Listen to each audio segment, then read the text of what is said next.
নমস্কার জানাই আমার সকল বন্ধুদের। তোমাদের ভালোবাসায় আমি এতটা এগোতে পেরেছি, আরও জানি এগোতে পারবো। আশা করি তোমরা সকলেই ভালো আছো, আমিও ভালো আছি তোমাদের ভালোবাসায়। তো আগের ভিডিওতে দেখিয়েছি বডি থেকে মাপ নেবে কীভাবে এবং ইঞ্চি টেপের সম্বন্ধে।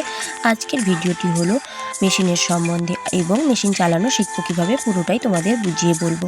তো চলো শুরু করা যাক। ওপরের এই অংশটিকে বলা হয় হেড, এটি হচ্ছে সাইড প্লেট, এটি টুথ প্লেট। এরপরে হচ্ছে নিডিলে যেটাতে আটকানো আছে সেটিকে বলা হয় নিডিল ক্লাম্প। নিডিল ক্লাম্প যেটিকে আটকে রেখেছে সেটিকে বলা হয় নিডিল স্ক্রু, এবং নিডিলকে যেটা ধরে রেখেছে এই বড় রডটিকে বলা হয় নিডিল বার।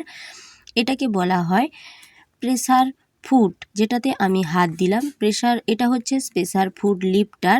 প্রেসার ফুট যেটাতে আটকানো আছে সেটি হচ্ছে প্রেসার ফুট স্ক্রু। এটিকে বলা হয় টেনশন ডিস্ক। এর বিভিন্ন ভাগ আছে, টেনশন ডিস্ক স্প্রিং এবং টেনশন ডিস্ক স্ক্রু। এটি হচ্ছে টেকআপ লিভার, যেটি ছুঁচের সামনের দিকে সুতো এগোতে সাহায্য করে। মেশিনের উপরের দিকে যে মোটা একটু রড উপরের দিকে থাকে এটি হচ্ছে প্রেসার রেগুলেটিং স্ক্রু। এটি হচ্ছে স্থূল পিন, এটাতে সুতোর রিল পরানো হয়।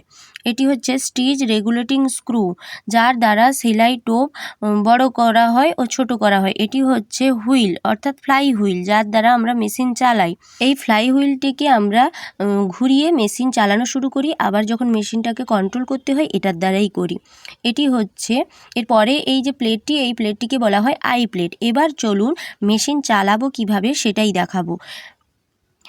এই আমার ডান হাতে আছে ববিন এবং বাম হাতে আছে ববিন কেস। এটাকে এইভাবে মেশিনে আমরা পরাই নিচ দিয়ে। নিচে যে অংশটিতে লাগালাম ওই অংশটিকে বলা হয় শ্যাটেল। শ্যাটেলের নিচে আরও বিভিন্ন অংশ আছে, যেগুলো কিছু কিছু আমার জানা, আবার কিছু কিছু অজানা। যদি এর ডিটেলস ভিডিও চাও তাহলে কমেন্টে অবশ্যই জানাবে, আর নতুন হলে আমার চ্যানেলটি সাবস্ক্রাইব করে বন্ধ করে রাখবে এবং পাশে থাকা বেল আইকনটি অন করে রাখবে। এবার মেশিন চালাবো কিভাবে। প্রথমে ফ্লাই হুইলটি হাতে ঘুরিয়ে পাদানিটাকে ব্যালেন্স করতে হবে। এই পাদানিটা যেদিকে ডাউন হবে, যেদিকে আপ হবে, ওর সঙ্গে ব্যালেন্স করে আমাদের মেশিনটা চালাতে হবে। যারা নতুন তারা একটা পা উপরের দিকে রাখবে, একটা পা নিচের দিকে রাখবে, দিয়ে ব্যালেন্স করে চালাবে। এবার মেশিনে সুতো কিভাবে পরাবো, প্রথমে দেখো কিভাবে সুতোটা আমি পরাচ্ছি। একের পর এক পরপর এরকমভাবে একটা স্টেপ বাই স্টেপ সুতোটাকে আমরা পরিয়ে দেব, এবং ছুঁচের কাছে নিয়ে গিয়ে আমাদের বাম দিক থেকে অর্থাৎ বাম হাতে সুতোটাকে ধরে ডান হাতের দিকে টানবো, দিলে সুতো পরানো হয়ে যাবে। এবং আমার শর্ট ভিডিওতে দেওয়া আছে ববিন বা ববিন কেস কীভাবে পরাবো, তোমরা সেটা দেখে নিও। ঠিক আছে, আমি এখানে দেখালাম না ববিনে কিভাবে সুতো পরাবো, সেটা আমার শর্ট ভিডিওতে দেওয়া আছে, অবশ্যই দেখে নিও। এই যে দেখো কাটা অংশটা, এটা উপরের দিকে রাখবে আর এইভাবে ববিনটাকে ধরবে, দিয়ে ববিন কেসে এইভাবে সুতোটাকে ধরে টেনে আনলে সুন্দরভাবে পরানো হয়ে যাবে।